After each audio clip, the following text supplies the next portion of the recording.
Maybe you did or did not buy a Barbie doll recently, and you were careful in what you were drinking last night as you were having your dinner.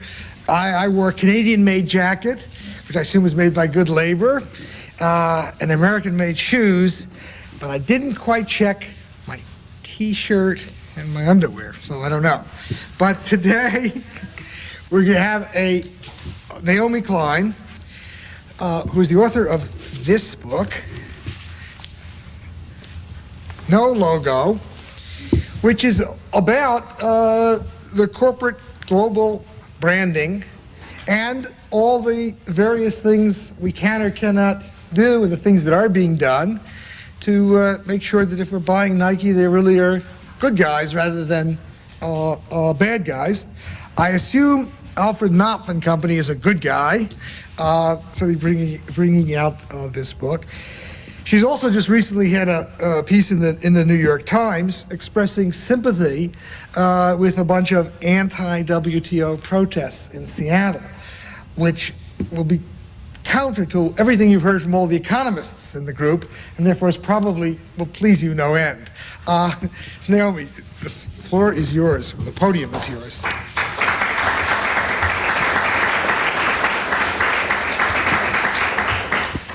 Thank you very much.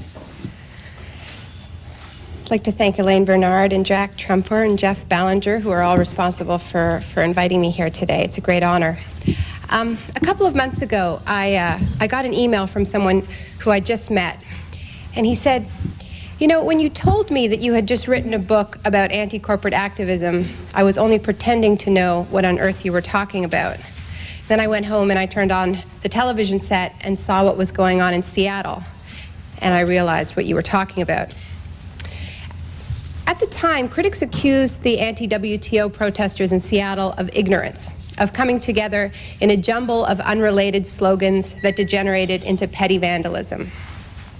What I want to argue today is that that's not true at all, that there was a common cause in Seattle, and that was that the multinational corporation has been identified as the root cause of the degradation of labor standards, human rights, and environmental standards.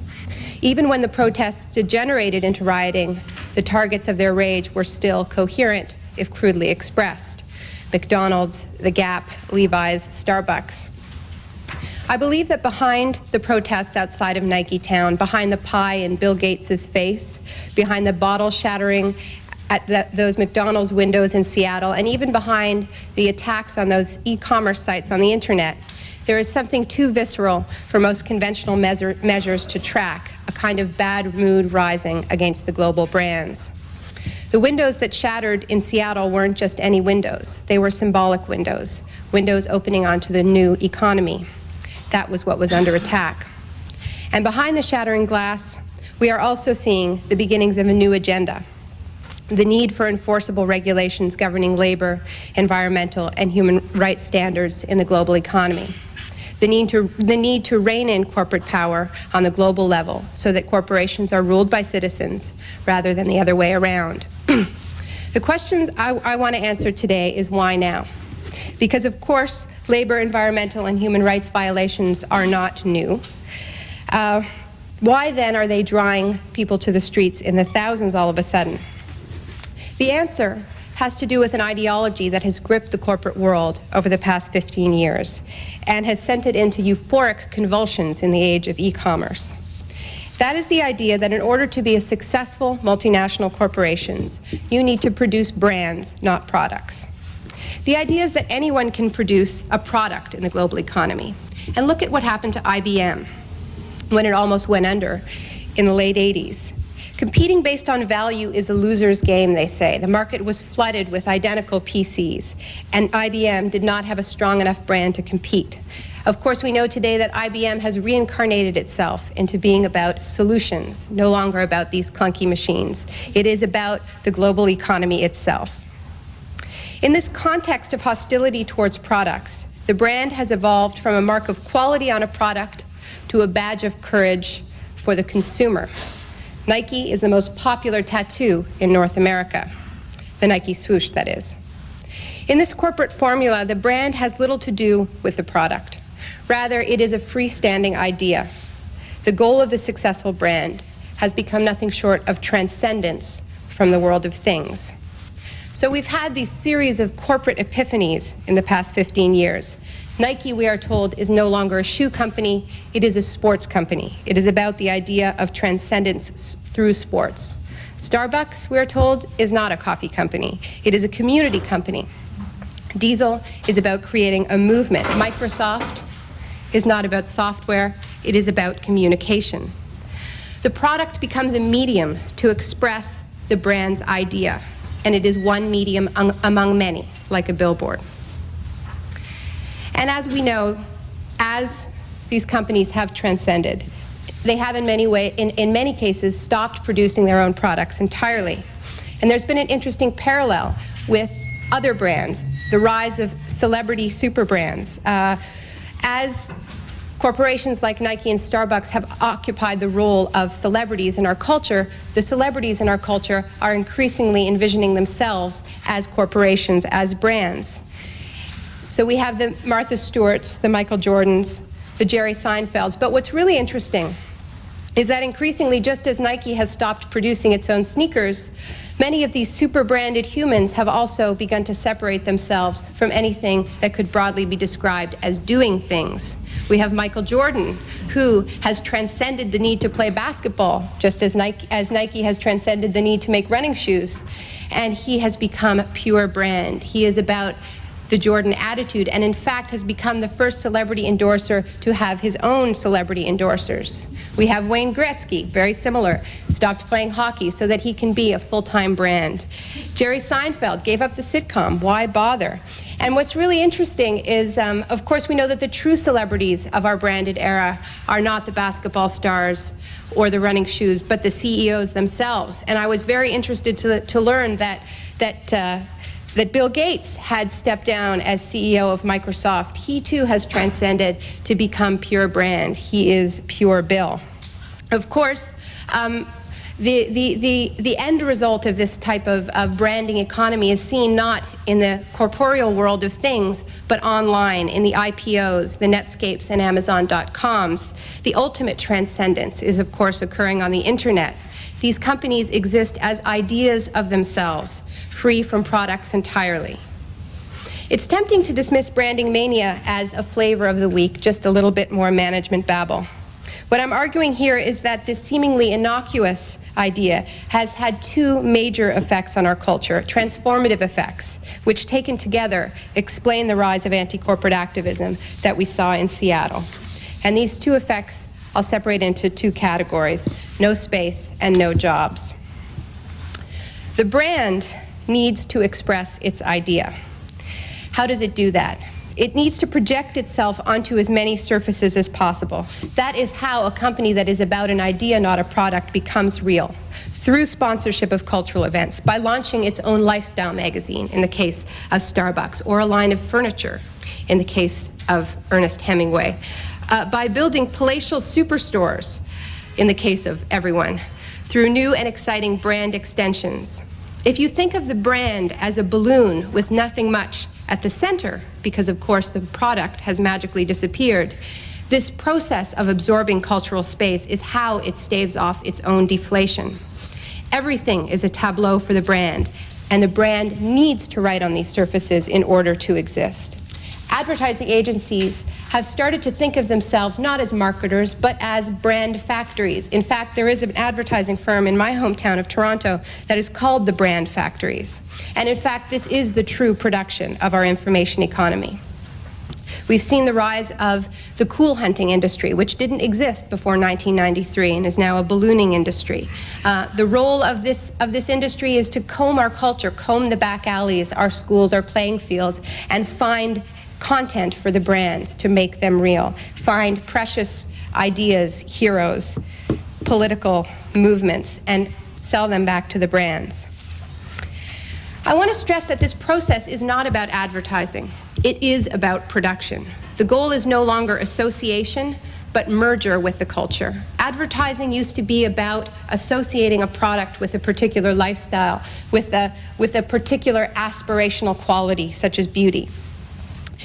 What we're seeing now are 3D ads that are so all-encompassing, they cease to be advertisements at all and become our culture. Nike, for instance, once it decided that it was about sports, was not satisfied with simply attaching its name to sporting events. It has started buying sporting events outright. Roots, a Canadian company which has the brand meaning of summer camp, the Canadian wilderness, has built a summer camp, a branded summer camp, which you can visit for any length of time, and where you are completely cocooned in the Roots brand. Everything is owned by Roots. Mentos used to try to associate itself with rock music. It now owns the Mentos Freshmaker Tour. Swatch, whose brand is time, not watches, has launched its own time. It's called Internet Time, and it's branded time, and it divides the day into Swatch beats. Benetton, of course, has become a campaigner for death row inmates. It is about a political movement. The goal of branding is seamless integration with their brand idea, becoming real-world incarnations of their myth. The brand is the cultural infrastructure. The culture is brand content. Now, of course, within this new culture, a kind of global claustrophobia sets in for many people. Cool hunting, of course, is a form of legalized mass stalking. Students are enlisted as self-marketers more and more. They are given disposable cameras and journals to keep track of their friends' haircuts and so on, and the latest lingo to sell it to the brand masters. What this means is that there's no gestation period for new scenes, for new ideas. And I think as a young person, you're faced with a couple of choices. One is that you can turn yourself into a commodity, become what Tom Peters calls a brand called you, a professional consumer, and sell that information at a premium to your corporate clients. Or you can do something else. You can begin to run in the other direction. I said that branding is about transcending products. But what does that really mean? It means that products, more specifically, the people who produce those products, have just gotten a very major demotion in the economic hierarchy. Because in this equation, products are banal, whereas branding is what is exciting. But branding is an enormously expensive enterprise, getting more expensive every day. The money needs to be saved somewhere to fuel these ambitious corporate utopias, the Nike Towns, the Roots Lodges, the Swatch Times. Where it's being saved is in the act of production. Companies that used to be satisfied with 100% markup from what it cost to produce their product to what they would sell it at retail are now not settling for nothing less than 400%. The idea is that you can let someone else produce your product, and you will buy the product, source them like a raw commodity. Better yet, get lots of other people to produce your products and have them compete against each other over who can give you the best price. After all, what you produce is not the product, but the image, the brand. This is the Nike paradigm. Don't own a single factory, and let a web of contractors and subcontractors around the world fall over each other to offer to make your shoes at the cheapest price. The reason why Nike is so significant is because they have spawned armies of copycats. Levi Strauss laid off 13,000 workers in the past 3 years. But when they laid off those workers, it was reported in the news as if, once again, some American factories closed, they moved to Mexico, they moved to China, but of course that's not what happened at all. Those factories that were closed in El Paso, Texas, were never reopened. They turned into something else in the branding economy. They turned into contracts to be placed with contractors. Levi's would never own those factories again. They would be produced for the most part in free trade zones. $250 billion worth of trade flows through these zones, often called maquiladoras or export processing zones, every day. Now, I don't think I need to tell anybody in this room what a free trade zone is. We've all heard the horror stories from Mexico, Indonesia, Honduras, and China, the 12 and 16-hour days, the forced overtime, the cramped dorm rooms, and the poverty wages. What I'm arguing, however, is that these horrid conditions that have become the cliches of our global economy are a byproduct of the branding equation. And we might clean it up a little bit, but the basic structure remains the same. Work is being degraded by the obsession with marketing. And increasingly, those concerned with labor cannot afford to ignore the mechanics of branding because they are interrelated. Levi Strauss can write a wonderful code of conduct, and it can even enforce that code of conduct with some of its contractors. But when it shut down those factories, it made a decision to make production a less central part of its corporation, and therefore play a more marginal role in the economy. Production work is being marginalized in this way throughout the economy, and that is why these abuses are occurring in a systemic way. A similar degradation of work is, of course, occurring not just in the factories, but at the North American and European mall, occurring at the service sector end of the equation for many of the same companies, the Gap, Nike, Starbucks, McDonald's. The so-called McWork sector has pioneered a new kind of labor. The idea is that this is work that doesn't really matter, disposable, temporary work, which is interesting because when I interviewed factory managers in the Philippines and in Indonesia, they often told me that the women who were making the shoes and the sweaters were just kids. They were just earning a little bit of money to send home to their families. The same idea, the same rhetoric. I don't think that you can compare the conditions of working at the mall to working in the export processing zone. In fact, it's obscene to do so. But from the perspective of the corporate employer, there is an undeniable symmetry at work, because at no point during the economic equation, whether it's at the production end or the service end, does a company like the Gap or Walmart ever have to confront the reality that workers with families are supporting themselves on their jobs, on the wages they pay. The two largest employers in America, as you all know, are Walmart, which defines full-time as 28 hours a week, and Manpower, Inc., the largest temp service agency in the world. Microsoft.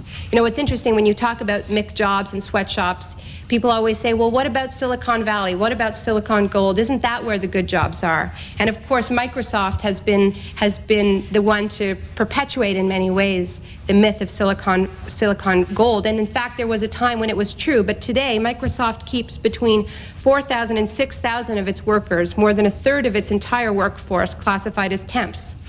At Microsoft, they call themselves permatemps, because many of them have been working at the company for years, and they work side by side with employees who are performing the exact same tasks as them, but of course they have stock options and security and benefits. Microsoft has outsourced so many of its departments to temp agencies, outsourced them in their entirety, that they had to hire a temp agency to manage all of their temp agencies. They said, you know, we can't do it, that's not one of our core competencies. So we're seeing a class system emerge, a class system not just between first and third world, not just a class system in the growing disparity within countries, but even a class system within individual companies like Microsoft. And I think that there is an interesting relationship with the branding economy that I spoke of earlier in terms of marketing, because everywhere the same brands that have aggressively sought to weave their way into our culture in these quasi-spiritual ways are attempting to opt out in these very concrete ways through as full-time steady employers. So you have these companies, the Nikes, the Starbucks, the McDonald's, that are at once culturally omnipresent and economically disengaged, like phantoms floating over the economy. The effect of this is that brands are courting backlash.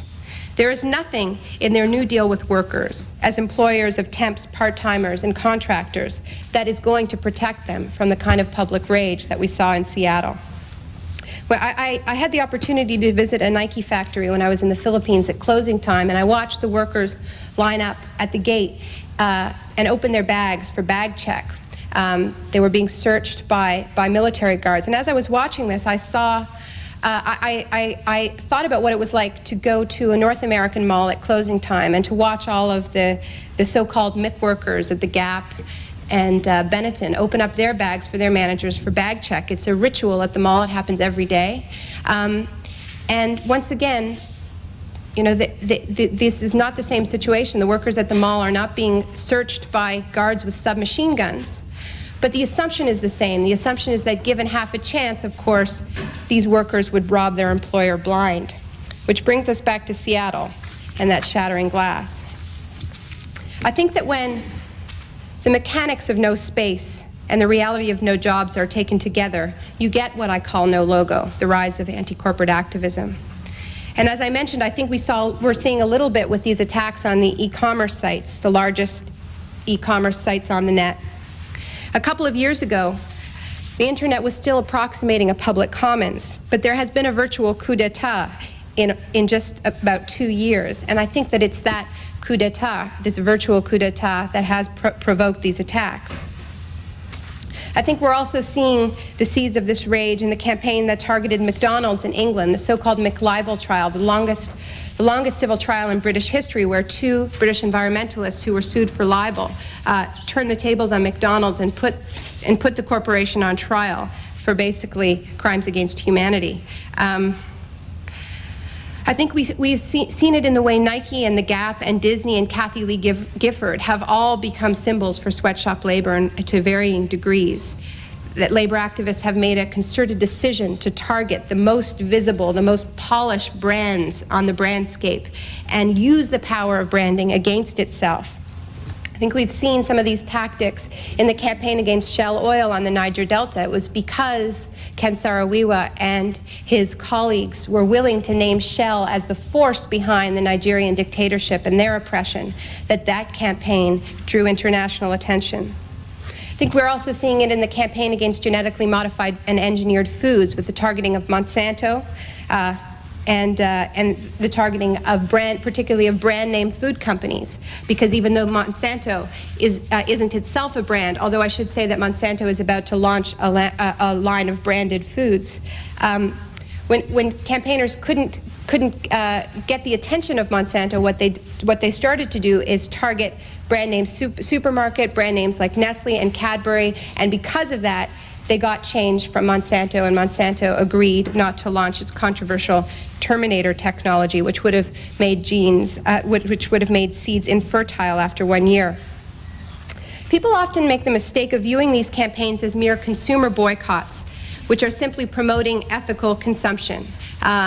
Basically glorified shopping guides, don't buy Nike, buy New Balance, and so on. What I'm arguing is that these are not consumer campaigns. These are political campaigns that are using corporations as political tools to achieve political gains. All over the world, citizens are fighting these macro battles against sweatshops, against genetic engineering, against human rights abuses, against monopoly in the infotech industries. And they're doing it by focusing in on 1 or 2 large brand name corporations because it's a very effective tactic. The best tool of these campaigns, funnily enough, is the logic of branding itself. We have become a culture of facades, and activists are deliberately creating sharp juxtapositions between production and brand image. One thinks of the Indonesian Nike worker sponsored by American unions going to Nike Town with cameras in tow and capturing that moment when she sees that the shoes that she produced for $2 a day are selling for $120 at Nike Town. One thinks of the efforts of the National Labor Committee to use Kathy Lee Gifford's image as the TV mom and juxtapose that with the reality of child labor. I'm thinking of a Rage Against the Machine video that's airing on MTV at the moment, which begins with a lineup of figures hunched over sewing machines, and then cuts to the slogan, "Everybody in Denial," playing, of course, on the Everybody in Khakis theme. More and more, what activists are doing is pelting the brand facade with the reality of production. The effectiveness of these tactics has to do with the arrogance of branding itself. The seeds of discontent are part of its very DNA. Because once a company decides that its true product is its image, not its product, it becomes enormously vulnerable to these semiotic terror tactics. A corporate brand balloon, after all, is by its very nature filled with hot air. I think Seattle itself was a kind of giant culture jam. If we think about the images that Seattle left us with, police dressed up in riot gear protecting Nike Town or a Starbucks outlet, French farmers handing out Roquefort cheese outside of a McDonald's, labor activists hanging a 500-foot anti-sweatshop banner on the side of an Old Navy store, a topless protester pictured in Newsweek with better naked than Nike scrawled on her back. But this is about much more than playing games with imagery. The rallying cry of the student anti-sweatshop movement has become disclosure. The seemingly innocuous demand that brand name companies like Champion, JanSport, and Nike provide universities with a list of all the contract factories that produce their goods. When several companies complied with this on January 1st, it was a major victory, not only because having these names will increase direct communication between students and workers, but also because it chips away at the distance these companies have so successfully placed between their brand image and their sites of production. It pulls the brand balloons a little closer to the ground. I have found that there is a clear connection between the branding ambition of these companies and the companies that are being targeted by these campaigns. In a sense, the more inflated the brand balloon, the more likely it is to have bred armies of pin-wielding critics anxious to watch the brand balloon fall to the ground. Phil Knight, well before Nike had become a symbol for sweatshop labor, as Phil Knight has admitted himself, said, "Somehow the emotions we create imply their opposites."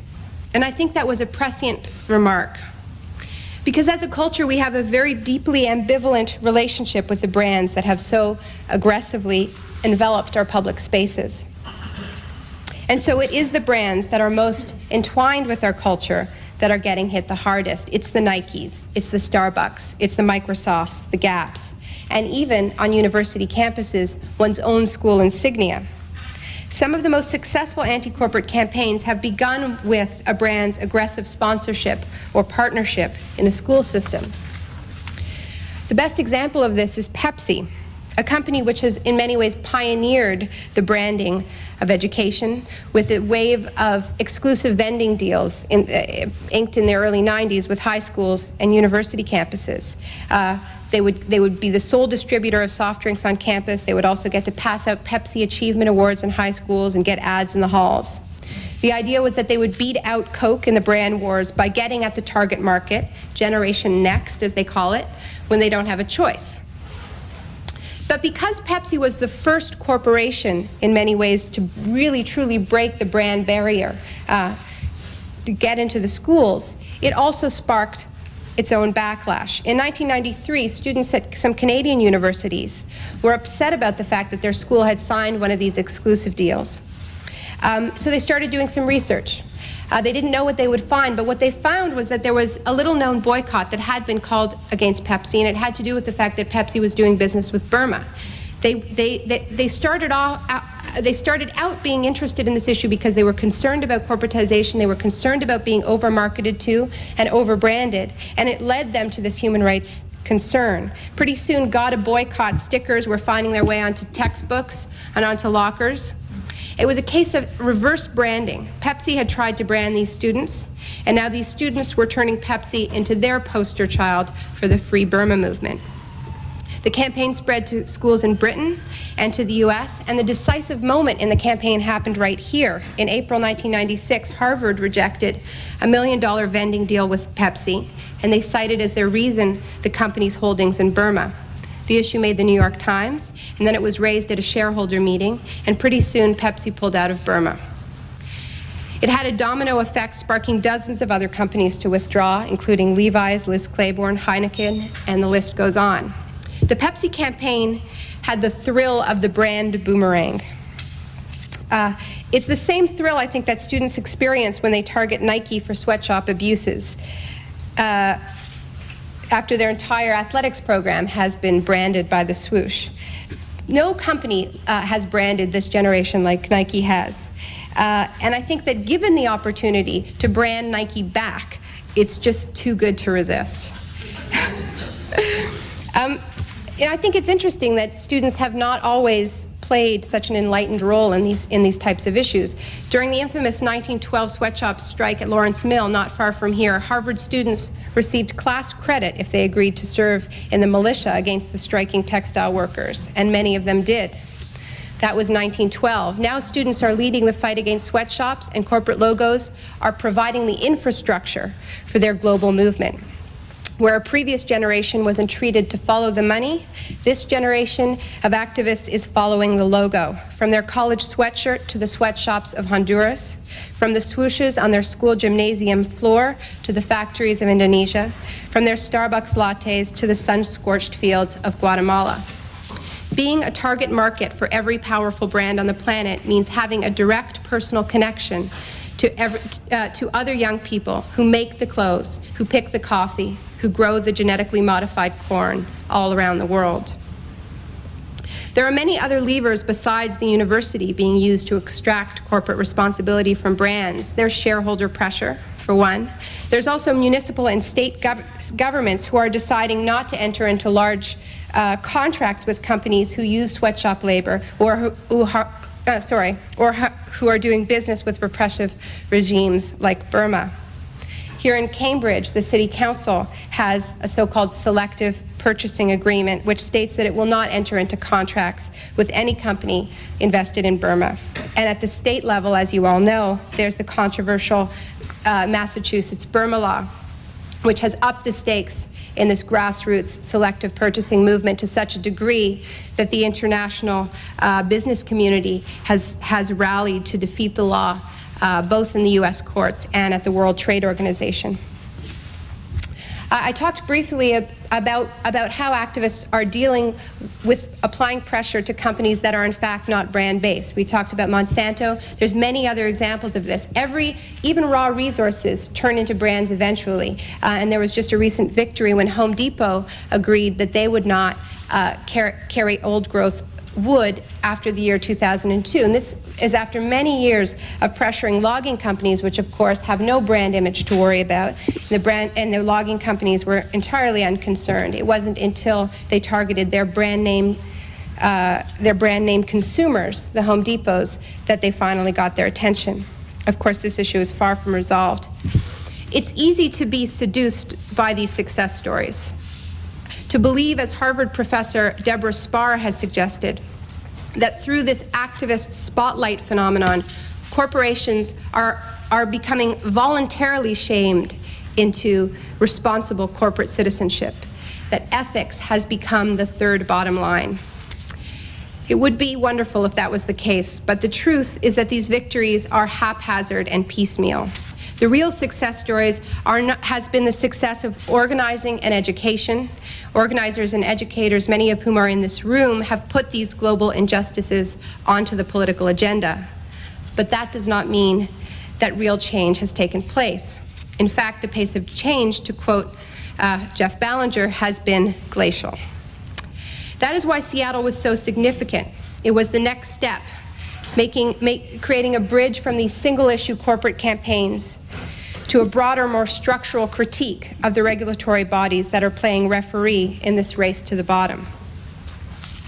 It's also why the student rejection of corporate-controlled codes of conduct on the sweatshop issue is so very significant. Because it means that students are not falling for the easy PR solutions offered by multinationals and are instead returning to basic principles of self-determination. I'm heartened by the student-driven Workers' Rights Consortium as an alternative model to the White House's Fair Labor Association. First of all, of course, it means that students are going to be in direct communication with workers, which is crucial. But I think it's also encouraging because what these campaigns are really about is not a battle over which brand is more ethical. It's a classic power struggle. It's a struggle over who is going to write the rules for our global economy. Will it be citizens, workers, and their democratic institutions, or will it be corporations and their trade organizations? Will labor rights, in fact, be branded? When students organize themselves to write meaningful codes of conduct for their school's business partners, they're doing more than making sure that their sweatshirts and baseball hats are made under ethical conditions. They're practicing writing democratic rules for the global economy, laying the intellectual framework for a global New Deal. Students, in other words, are teaching themselves how to regulate global corporations. If there is a more crucial skill one can get out of post-secondary education, I'd certainly like to hear about it. Thank you very much for listening.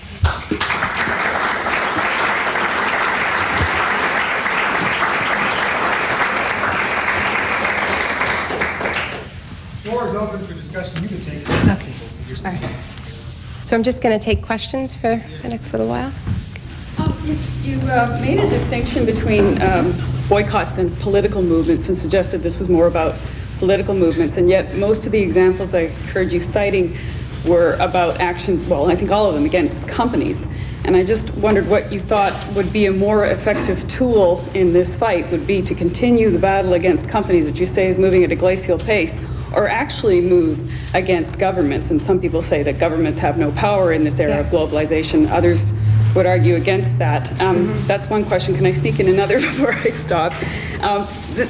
The whole idea of branding as culture, I'm wondering what that means, or if you thought about what it means to institutions that have long existed simply because of culture, that are cultural institutions. What kind of effect does this have on those? I'll take the first one first. I certainly do go into that at great length in the book. And there's obviously a corresponding relationship with the rise of these sort of pseudo-public branded spaces like the Nike towns and it's what's interesting about the superstores in particular is that they all use the language of the public sphere. Like they're the town square, it's the third meeting place, and so on.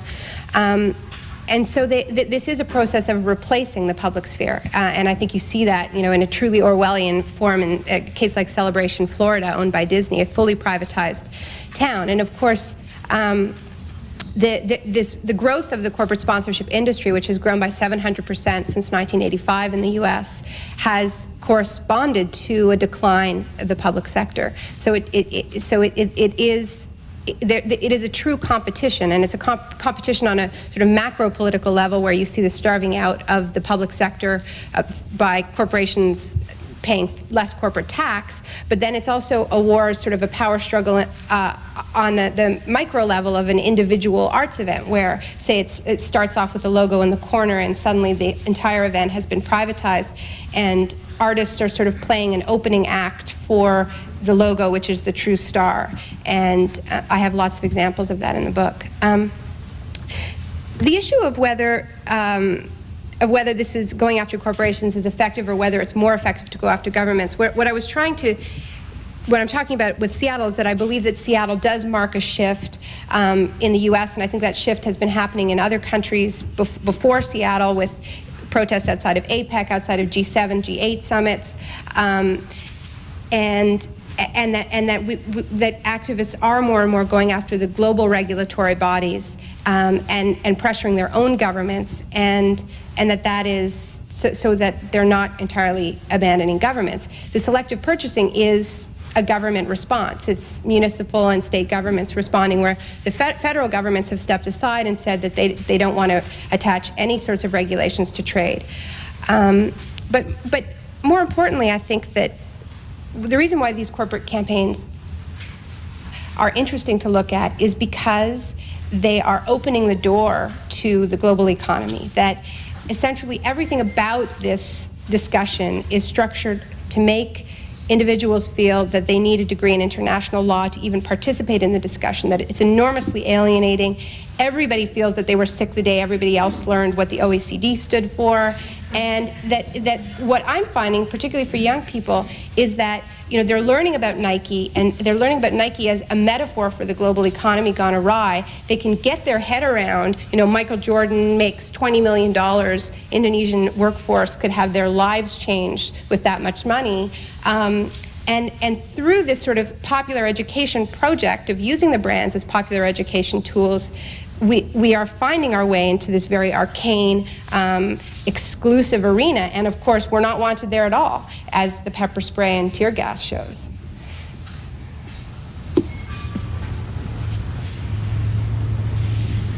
In your book, you discuss how the number of the part-time U.S. employees it has tripled since 1968. And the hamburger flipping service sector, led by McDonald's, is responsible for a significant portion of this growth in part-time work. Mm-hmm. You mentioned how McDonald's been embroidered in bribery scandals during the union drives in Germany, and how the French government arrested 10 McDonald managers for violating labor laws and trade union rights. What are the possibilities for organizing fast food workers and other workers from part-time sectors? Well, you know, in many ways, this is how I kind of got interested in this issue. I've covered union drives as a journalist at Walmart, McDonald's, Starbucks, Borders, and there have been these. There's no doubt that there are these pockets of resistance in the McWork sector. And I, at various points, have felt more hopeful, to be perfectly honest with you, about the possibility of organizing the service sector. I believe that there's absolutely, I think that the union movement has no choice. It has to find a way to organize the service sector, and particularly the McWork sector, because these are the worst jobs, and it's the mandate of the labor movement to go where the bad jobs are and figure it out. But the truth is that the challenge could not be more difficult. I've seen over and over again even successful drives, and there are so few successful drives, be undone within a couple of months when there's complete staff turnover, and the entire base of support for the union disappears. And I mean, that's part of what workers are organizing against, is the fact that these jobs are built so that there will be such high turnover. But the fact is there is tremendously high turnover, and you really end up having to reorganize these outlets every year. And even the most progressive unions, and I'm thinking particularly of the Canadian Auto Workers Union in Canada, which has tried very hard to organize Starbucks, and the Teamsters in Canada has organized McDonald's. CAW has organized a McDonald's in BC, and they keep losing. Even when they win, they lose they lose certification within a year. So I'd be interested in hearing from some of the organizers in the room about one interesting idea that I heard a few years ago when I wrote about a story for Ms. Magazine on this, is the idea that rather than going after individual chains, you go after a whole community. You target a town and go after all of, basically organize a community, organize all the workers at the McDonald's, the Burger Kings, the Starbucks, and the Gaps, everyone, all at once, rather than going after the chain, because it doesn't translate through the chain. Organizing one Starbucks doesn't mean you've organized the one down the street, so you have to keep organizing these shops of 11 people over and over and over again. It's really not cost effective. So this is what I've found. I'm sorry I don't have a more kind of hopeful answer.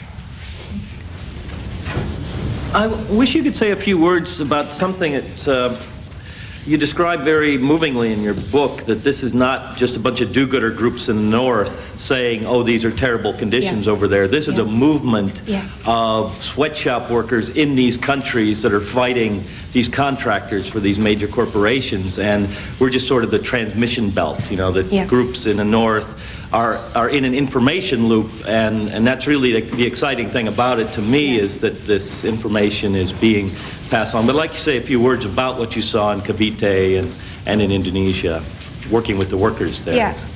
Well, one of the most striking things that, I mean, I mentioned that I'm heartened by the fact that the student movement here has rejected codes of conduct because, or corporate codes of conduct in particular, because when I was I spent a lot of time with a group called the Workers Assistance Center, which is trying to bring unions to the largest free trade zone in the Philippines, just outside of Manila.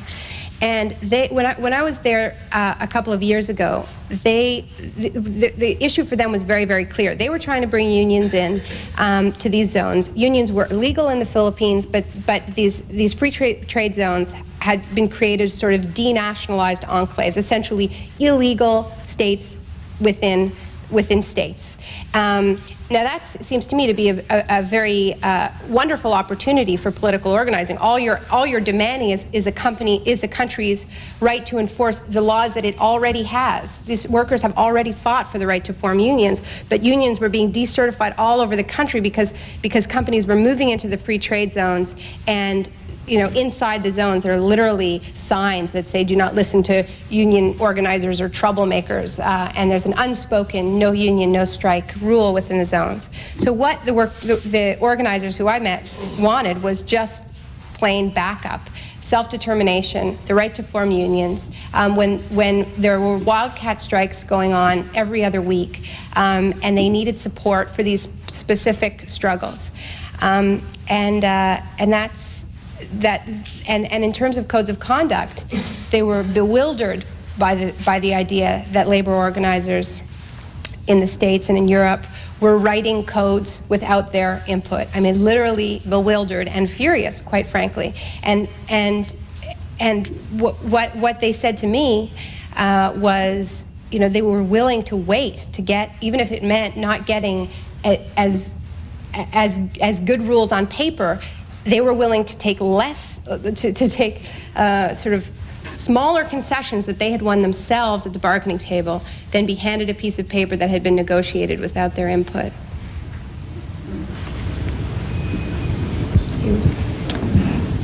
What have some of the corporations you've written about, what's their response been to you? She gets free Nike shoes. It really depends on the corporation. I mean, I think that one thing that has changed, and I believe that the McLibel trial was an enormously educational process for the corporate world as a whole. It started off with this pamphlet that London Greenpeace was distributing, blaming McDonald's for poverty in the third world, for lowering the wages in the catering industry, for litter, for rainforest depletion. I mean, everything, right? They're handing out this leaflet. They got 200 copies out in the late 80s, and then McDonald's decided to sue them. It's been translated into 26 languages, and millions and millions of copies of this thing have been downloaded from the internet. So, and in fact, I've heard anti-Nike campaigners say to me that they wish that Nike would sue them because part of the issue here, key demand, is transparency, is disclosure. And right now, we don't have a legal basis to make that demand. But once a company is stupid enough to end up in court with some very tenacious activists, then all of that drops away, of course, because the courts enforce a transparency. So what I find is that most of the large corporations are too smart to try to sue you. That's what I found. Of course, everything in my book is true, so what could they possibly sue me over? But there's plenty of precedent for suing people for things that are true, just because you think they're going to back down. And I think that companies like Nike and Monsanto have learned the lesson of McLibel, and they don't want that to happen. So what I'm struggling against is actually just co-optation. It's, getting like wonderful calls from Nike's new president of corporate responsibility wanting to do a conference call to, just sort of like how you kind of get love bombed by them. And this has happened to me from a few different corporations. And, the anti-corporate activism is going to be the new niche market. This is the cover of Benetton's magazine Colors this month is a Mickey Mouse ears in blood. And they literally talk about malls as the new concentration camps. I mean, this is Colors magazine, right? So the corporate sector has, and Reebok has its human rights awards. There's all kinds of sort of niche marketing going on. I personally am not worried about it at all because I think that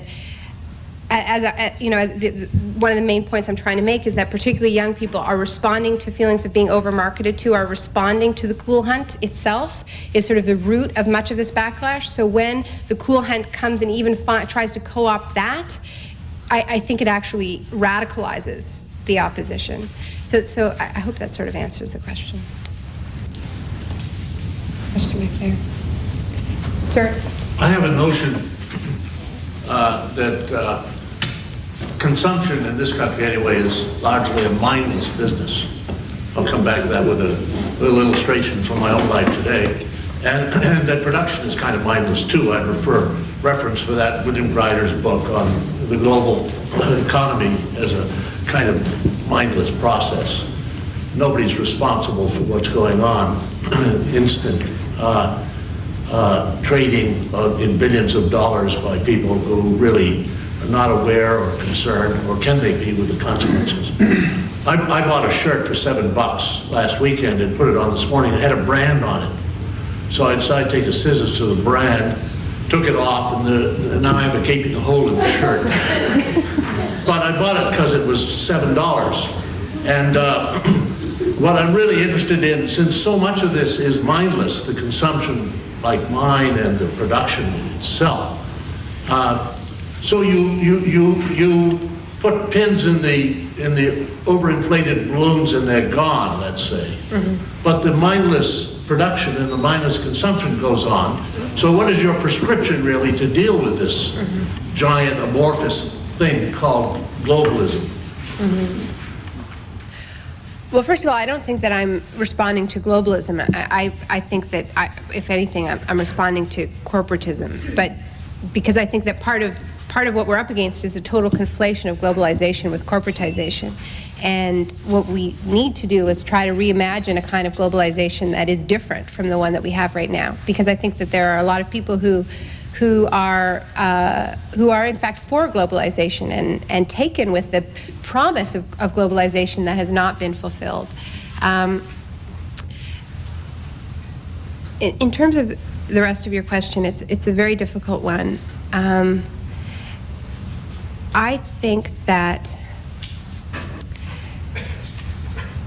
these brands are playing a very powerful surrogate role in all of our lives. The issue is not, being a mindless consumer. The issue is allowing this branding process to be effective because we are so hungry for meaning that we look to it, we're even willing to take it from our sneakers and lattes. And so I think that the way to deal with it is not to sort of, try to deal with it directly, like, you're stupid for thinking you're going to get spiritual enlightenment from your sneakers. What's wrong with you? But actually trying to look at the holes in our culture, in the way in which we're failing in the public sphere, and in a sense, I think that then branding, which I think has a role in any market economy, in any economy. It falls into a much more appropriate place. The issue is that it is so inflated that it's replaced all of these other sectors, and so it has to somehow be brought into check. The reason why I am heartened by what we're seeing with student organizing is that I actually think that one of the ways to replace this obsession with branding is to become politically engaged as citizens, to see oneself as a citizen as well as a shopper. So in a way, you kill two birds with one stone.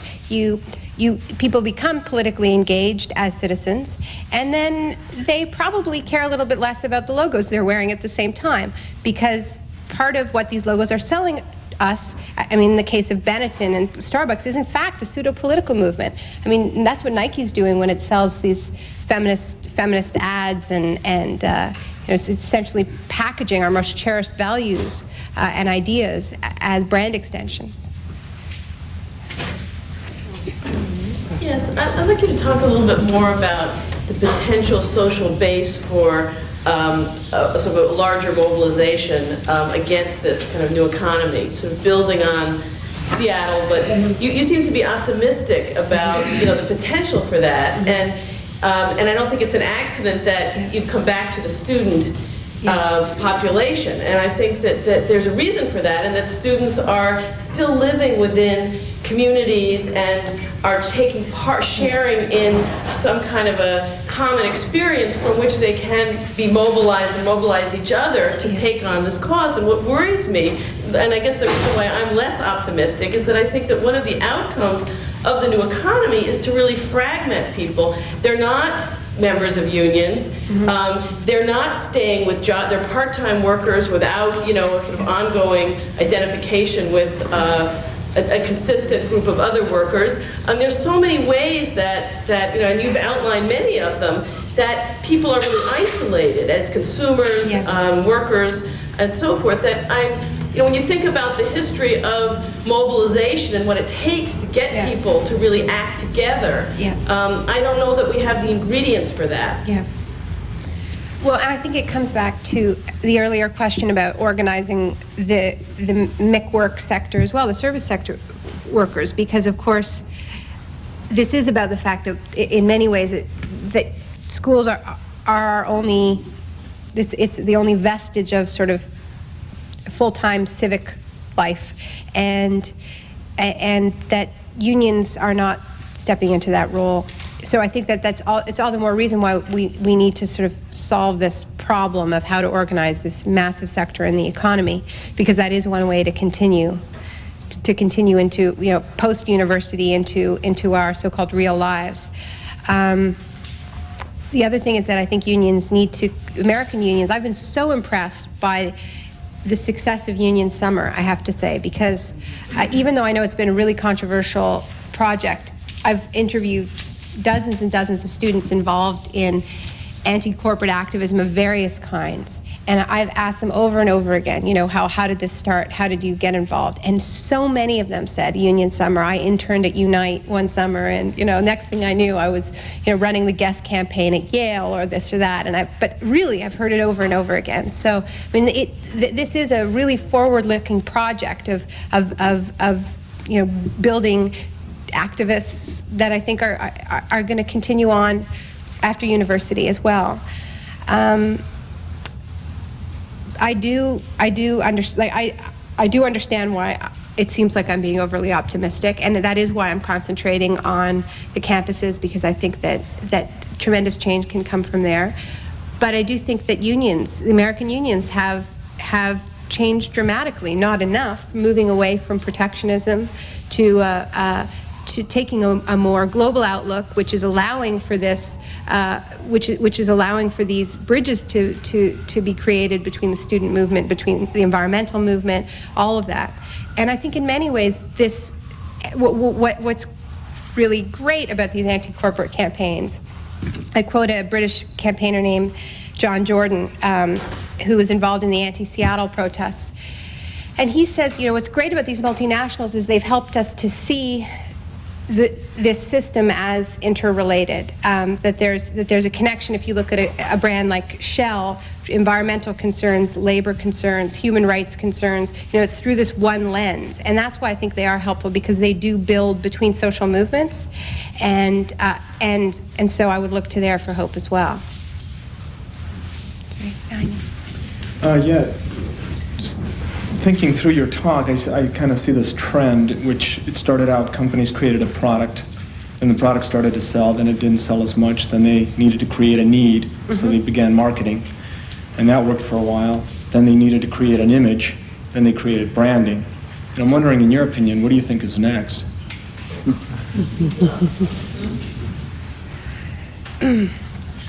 See, I'm not sure if there is a next. This is the thing. I mean, I know there's always supposed to be a next, but it's the next big thing. I mean, this is what I've been coming to with, you know, okay, brands have always been able to sort of co-opt their opposition and just reinvent themselves into something new, as you say. But I sometimes really get the feeling that, particularly with this co-opting of anti-corporatism, that they're actually following their target market off a cliff, that there is nowhere to go and because we've seen marketing absorb every type of content critique possible, whether it's feminism or subliminal advertising or racism, everything. Advertising can absorb any critique that is leveled at the mechanics of advertising, but I'm not sure it can absorb a critique against the fact of advertising. I don't really see how you do that. I could be missing some trick. Yeah, I want to make a comment on that, because there is a next, I think. Okay. I've talked to people who are planning this next. Okay. And it clearly is involved with all the information you're going to have on people on the internet. So when you want to buy your sneakers, I don't even have to tell you it's a Nike. It's your personal thing, and I can with enough information, I can sort of have exactly what you want. You want it with a union label on it, give it to you. You want it with a radical slogan on it, I give it to you personally. You see a little bit of this in the Amazon.com. You go on the site, and they know what the previous books you bought are, yeah. And they offer you some other things. So, and my sense of talking with advertisers is, what they think is the ultimate thing is where they will have enough information on every person. I don't think this is necessarily bad, but where rather than giving you any mass piece of information, the product is exactly what you want. And then that would be the next to this. And that would make it very hard, because the label wouldn't matter anymore. It's your personal, thing. They know your size, they know what you like, and here's what we have exactly suited for you. So mutual funds now, you have socially responsible ones, all under the same umbrella. You want socially responsible mutual fund, we'll give you that. We have other ones over here that aren't so socially responsible. So an example of that would be at the CKNY perfume that's non-branded. There is no image, it's a non-image image, and that's what they target. Interesting. I haven't seen it. Odorless besides. I hope it's expensive. Sorry.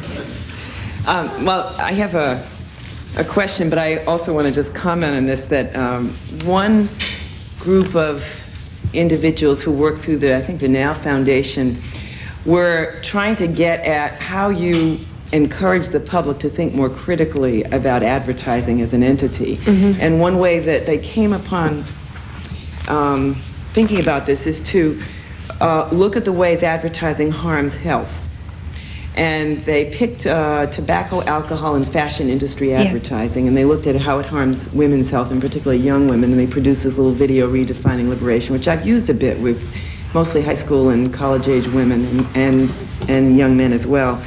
And I think it has been an effective tool, just sparking what is usually a given for most people in this country, that advertising's great, that's how you find out about things. There's very little reflection upon how it can hurt you or be bad for you. And this creates a wedge into that sort of given and assumption, and I think it's done some good things, this kind of thinking, and encouraging the viewer to be a critical thinker and to realize that you get manipulated in all kinds of ways. Now, they're always one step ahead, and I know Brown and Williamson has this fabulous ditty, if you call it their number, and they sing about the tobacco plant, how it's bad for you, and if you're under a certain age, and it's so clever, it sucks you in very, very effectively. And they also produce things that look so wonderful that you don't even know what's inside. So doctors are now putting out in their offices these great things on simple living for women that all have tobacco advertising inside, and they don't even know it because they haven't looked beyond the table of contents and the cover. I'm actually encouraged since WTO and Seattle, because I found so many college-age students who weren't in it because they were going to succeed. In fact, most of them were quite sophisticated enough to realize that we probably won't succeed at most of these efforts. But there's such a thing as damage control. Things would be worse were it not for you to be in the fight, so to speak. And I think there were a lot of students who were in it because it was the right thing to do, and they weren't fixated on, well, it's not worth trying because I won't succeed, which is what I used to hear all the time. And that encouraged me. And there was a sense of joy about it too. I mean, I thought about what happened to Candices, was it yesterday, when he gave his exit speech at the IMF? Somebody went up, got in through security, and put the fruit pie in his face right before he was to give his talk. And that kind of thing will make the news, whereas a reasoned critique won't. And then somebody who doesn't even know what the IMF is might even find out a little bit more about it. And that to me was the, these things morph. If GATT goes into WTO, and there was the Trilateral Commission, and there were shadow governments, and everything is the same sort of misuse of power by a few elites who want to maintain their control. And so they latch onto new ways of sort of distracting us. But the thing that excited me about WTO is that I felt like there was a group of people ready for a long haul. Now, I don't know whether that will happen, but that felt committed and creative, and were interested in creating community, and to see the sea turtle advocates with the steel workers, with the representatives for faith-based communities, and the kind of representation which didn't come across in the media. And I actually felt like they had to go a long way to hide that fact because it was so visible. It does lend itself to believing in conspiracies among the media folks, but it's another issue. Oh, sorry, you're Just a couple of brand anecdotes and then a comment.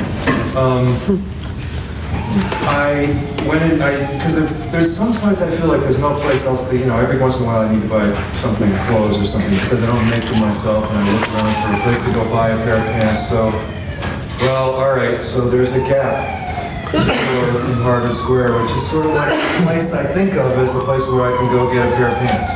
I was in there the other day, and I was looking at the exact same pair of pants, and one was made in the Dominican Republic. One was made in Honduras, and the exact same style. And they were made in 3 different countries: Honduras, Dominican Republic, I forget, maybe Taiwan. Which raised for me one interesting side question is, are they paying everybody in each of these countries the same? Probably not. Are the working conditions the same, the benefits the same, the cost of production the same? And that was just an interesting little experience. Second thing, my nephew was given to my kind of, well, not hard, but I was a little bit disappointed. He was given one of these black, I did like the fact that it was a black hooded sweatshirt, but it was a Nike black hooded sweatshirt for Christmas. And what I was, so I was a little surprised, and I didn't say anything. And then the next day he showed up and he had taken a black magic marker, not because anybody had said anything to him, and he blackened out the Nike symbol. And I was like, wow, where'd he get that? And he kind of showed it to me, kind of like quietly, like as if he was kind of proud and he wanted to share it with me.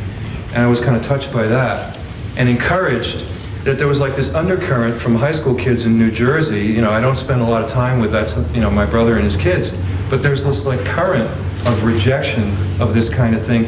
And then his Christmas present to me was When Corporations Rule the World, this book by David Gorton.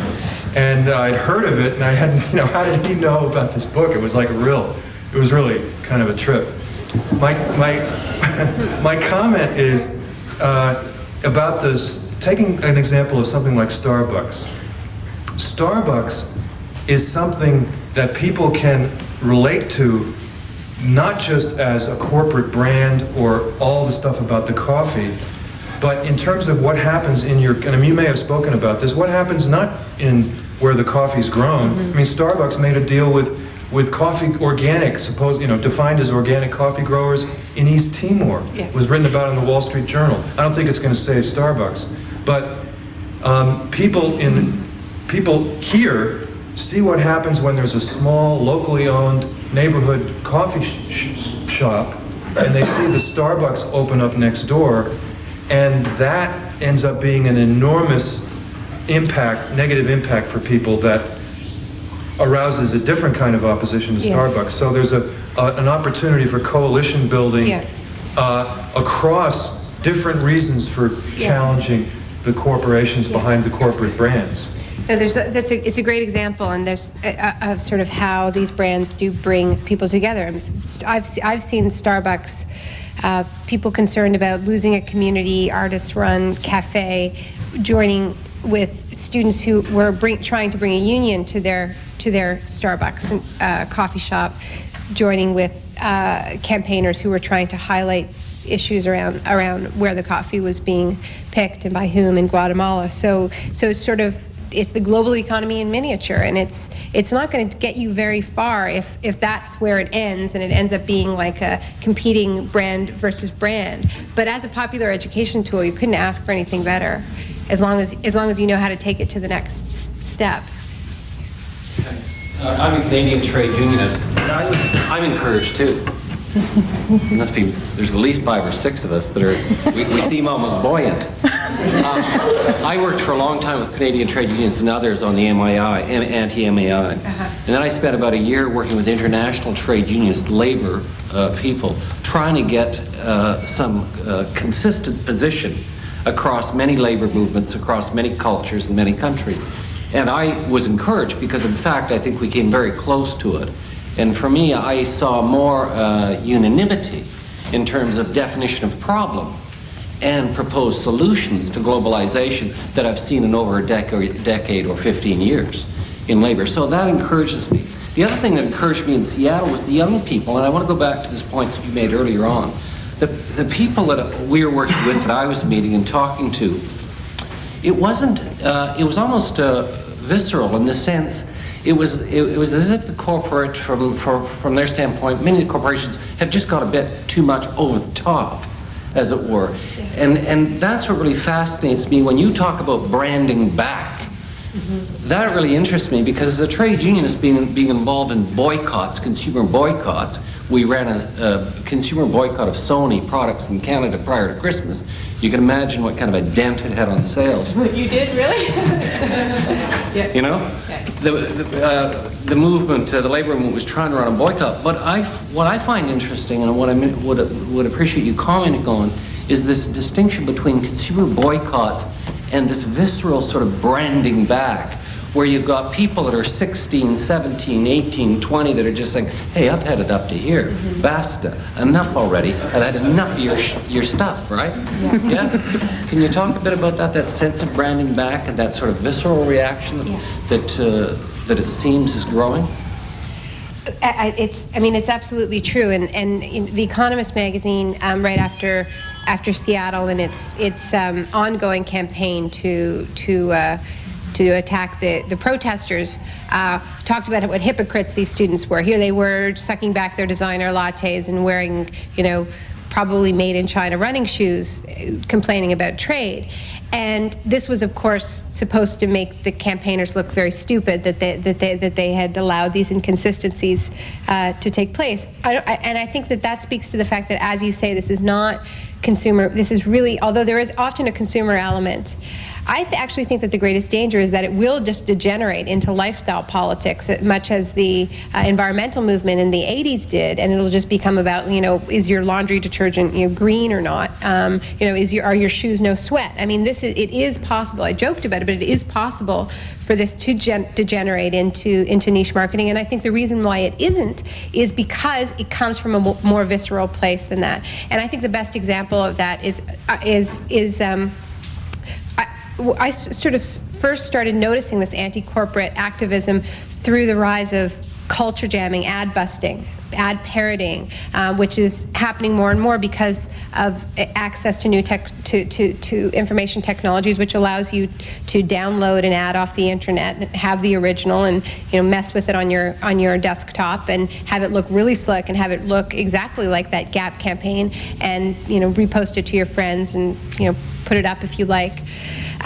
Where I first started seeing that was on university campuses, where there were ads had started appearing in washrooms, above urinals, and in bathroom stalls, which was the stupidest thing if you think about it. If you think about the psychology, that's why I say sometimes it feels like brands follow their target market off of a cliff, because here you are branding, putting an ad in a washroom in a university campus, which is a space for so long has been a safe space for self-expression, let's just say, right? I mean, this is where students take out their magic markers and say what they actually think, their eyeliners and stuff.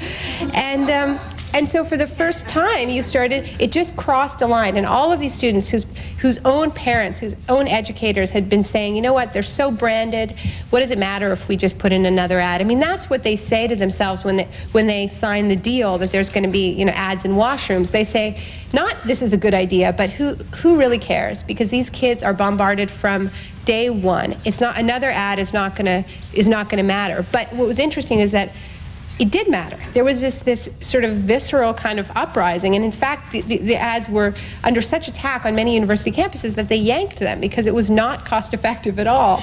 And yeah, in terms of branding back, as I said, I believe that Nike, the reason why the Nike campaign has been so tenacious, and I think that we cannot underestimate the power of this. Nike has been under the microscope for over 5 years. 5 years? 10 years? Well, 5 years, big time in the public eye. Grassroots campaigning before that. Now, since when can a company just, have 5 people, say, on staff full-time dealing with an issue, put out PR spin after PR spin, in fact, change their practices in several ways and have it not matter? We're talking about a culture where there was, the Exxon Valdez spill, and a couple weeks later it was like, all right, what's next, right? But the Nike campaign has legs, and it has legs because there's a part of us, and I think particularly for young people who aren't buying it, and who, the more corporations respond with spin, the more distrust there is, because it comes from this feeling of being being over-marketed to. So I actually believe that there's a part of the culture that does not want the Nike campaign to go away, that actually wants it to hang around, and so that they can watch the company squirm. And there's no precedent for dealing with this type of activism, because it isn't just about boycotts and it isn't just about consumer activism. It's about rage. That's what Microsoft is about as well. It's about, it started in the hacker community, where Microsoft was sort of branded as the evil empire, and it spread to the broader culture with Bill Gates' wealth pages, and so just this sort of visceral reaction that there's just something wrong here. This person is too rich. It's just it's not trickling down. There has to be a place where it stops, and it's really, companies are having a lot of trouble controlling this because it is emotional. It's not just something that you can solve right away. Just a softball question. I happen to notice that this is the Canadian version of your book. Mm-hmm. This is the U.S. version of your book. Which one do you like better? What's going on with the branding here? Well, my Canadian heritage likes this one. My U.S. obviously prefers this one. But what's going on with your publisher here? Well, there's two different publishers for each market. On the same page, they do have Bill Gates eating a pie. Yes, it's the exact same inside. This black edition is the same in Canada and the UK. And you Americans, you can tell me if it's true. They said that the Americans, they needed POW. It's America, we need to, you can't just have a stark black cover. So I said, okay. And so we did this parody of a Baby Gap ad. I like them both. It's sort of like writing two books for the price of one. So I'm just happy about that.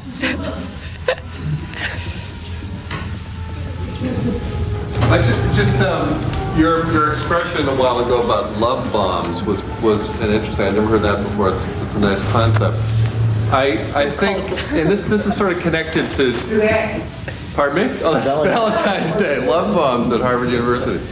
But I remember reading, I think, relatively recently, that Global Exchange, which is I think widely thought of as a fairly progressive group that's been involved in putting pressure on Nike and so forth, was getting a lot of heat from people on the left, and perhaps appropriately, for kind of, I don't know, going on one of the trips with Nike people and being there when Nike raised the wage, and then they went back and put out this publicity that said, well, Nike has been a good boy, and then the left landed on them. Yeah. And so it's a question of what's a credible place to stand when you've got love bombs going at you, when they start doing the right thing. What's where are the plateaus or whatever? I mean, because this is obviously, seems to me, a long-term campaign of some resistance and cultural change. And there will be love bombs. They will do the right thing on occasion, but they need to be recognized for that, but on the other hand, it's not enough. Yeah. So I mean, how do you handle that sort of slippery slope, so to speak? Well, I think that groups get into that kind of trouble when they start negotiating on behalf of workers who they shouldn't be negotiating on behalf of in the first place. And I mean, that wasn't up to Global Exchange to decide when Nike had done enough, because as Jeff pointed out, these campaigns start with workers in Indonesia and the Philippines and China organizing wildcat strikes and making demands, losing their jobs and so on. They'll say when Nike's okay. Nike will be okay when they're at the bargaining table.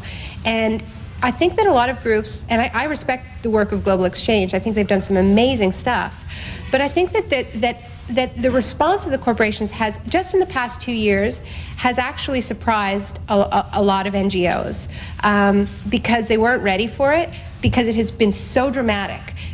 Going from denial that there was a problem to, name calling you bunch of fringe groups, really direct vilification of Global Exchange by Nike specifically, to, okay, let's sit down together and write the rules. Oh, you think, this is your study?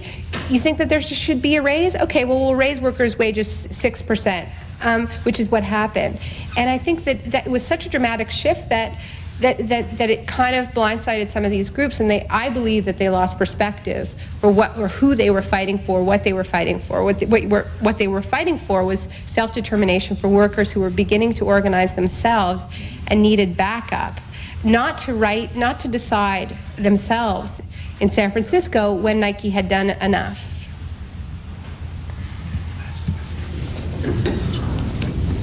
Sorry,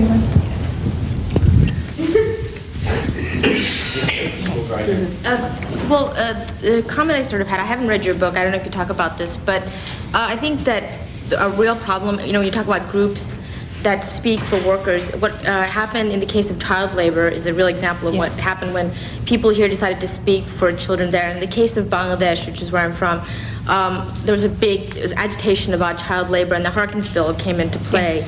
And what happened in Bangladesh was that a lot of children were pushed out of the garment industry, and they started working in, UNICEF said they started working in high rates of child prostitution, they started doing welding. And despite repeated attempts by a lot of labor activists in Bangladesh to tell activist groups here that children should still be continued to allowed to work, but with regulations, there was just this sort of like, we've decided that child labor is not good, therefore we're not going to let it allow it to exist in any case. And there was a meeting between the Bangladesh Government of Manufacturers Association and USAID where they were trying to have a deal where they would pay workers to, at least for half the day, go to school. But USAID said we cannot have any involvement whatsoever with anything to do with child labor because of what the US public is demanding. And I think that's like an example of why we really have to be careful about when, when the groups here speak for groups there, and when it really is a valid voice.